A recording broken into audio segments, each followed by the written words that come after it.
This video, I'm pointing at you, is especially for South Africans. Saffas, those of the Republic, those who bleed Bocky green. And if you bleed another colour, then you can also offer your thoughts. And maybe if you're attuned through an All Blacks frame of reference, then you'll have some idea of what this video is all about. Maybe I'll provide some own narrative through my own journey. I remember in the amateur days, the All Blacks would only move to a different colour jersey when they were playing Scotland. I remember those especially, and it was very much about the practicalities. So they're not worried about the marketing opportunity or maybe sales of a jersey or thinking about anything other than we're playing another team that is very, very dark and close to black, and therefore will change to a white rugby jersey. Again, for the moment, sponsored by Canterbury at that time of New Zealand, and so the rugby knit the rugby style. And when Canterbury couldn't deliver as much as another multinational company, then, and when Adidas came onto the scene, then the jersey started to change. Back in the good old days, my first All Blacks jersey is the old rugby knit with New Zealand All Blacks by the Silver Fern and Steinlager, Canterbury, New Zealand, from probably the middle 90s or thereabouts, maybe, yeah, in the 90s at least. And my next jersey is an Adidas one, still the rugby style, but with Adidas now.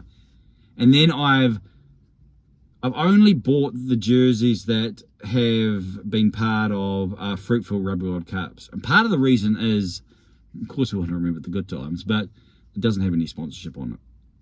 And that for me is a positive. So we've experienced in New Zealand, as all teams have, the sponsorship go on the jerseys. One of the realities, one of the acceptable heresies, if I can say that, of our modern sporting moment, where professionalism requires dollars and dollars require sponsorship. Sponsorship is about, things being seen and on TV primarily, and all those things interrelated make the front of test jerseys something to be sought after. And so I remember writing about it when it was announced with the All Blacks and AIG, and some of these things we just have to accept. And so I have, I guess, an empathy there, which leads me to the question for the Saffas and for South Africans: what do you think of the South African chain strip? We've seen it previously, so it's not a new strip per se. We saw it in Buenos Aires when South Africa took on Argentina, Los Pumas. So it's been around. However, what does it do for you? And your response to that? Is it just one of the acceptable realities, the acceptable heresies of modern sport? I mean, the Springbok jersey has a similar shape and similar narrative and similar emphasis in South Africa as the All Black jersey has in New Zealand. In fact, it may even have more of an emphasis, because there was a time when you wouldn't buy an All Blacks jersey unless you earned it. I think Richie McCaw said that, words to the effect. So, and that's changed, and it's not necessarily a bad thing that it's changed in terms of supporting your team. You don't have to hard earn a jersey to want to wear it. There can be more than that singular reason for wearing it and for having justification for buying it. So, but that's also part of the modern sporting narrative into New Zealand, is that now we will buy jerseys because they're marketed as something to wear. And we have our own 2007 grey strip, which I actually didn't mind.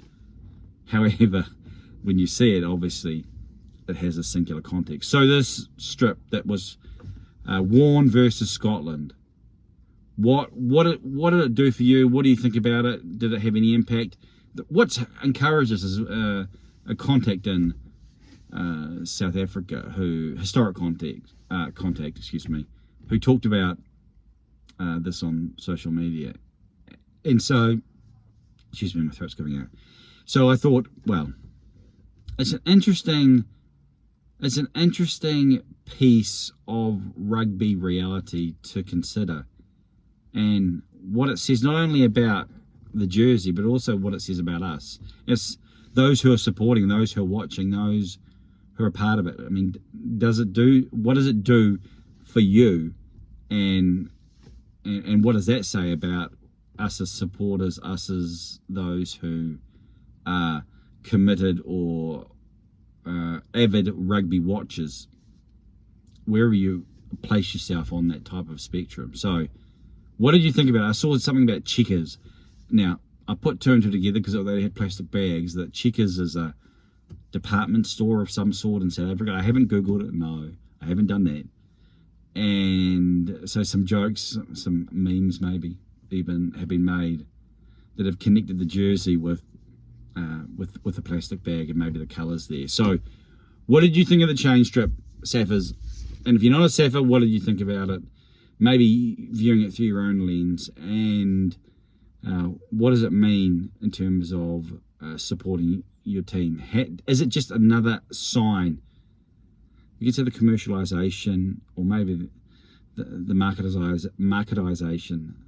I just think I made up a word, of rugby. And is that somehow doing something negative to the fabric of, the rugby code, or what these ideas, what these narratives, what these connections mean as in terms of our culture and how rugby sits in that?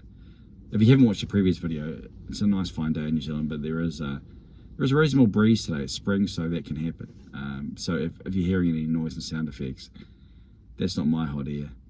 That's outside there. So thoughts, Saffas, especially platform. Say your piece. The chain strip. I understand it. I didn't mind it personally in terms of the aesthetics, but the aesthetics is totally disconnecting what the meaning of the strip. And that's really it. What does it mean? What does it mean? And when it means something, changing it means something. So what say you? I'm Johnny King.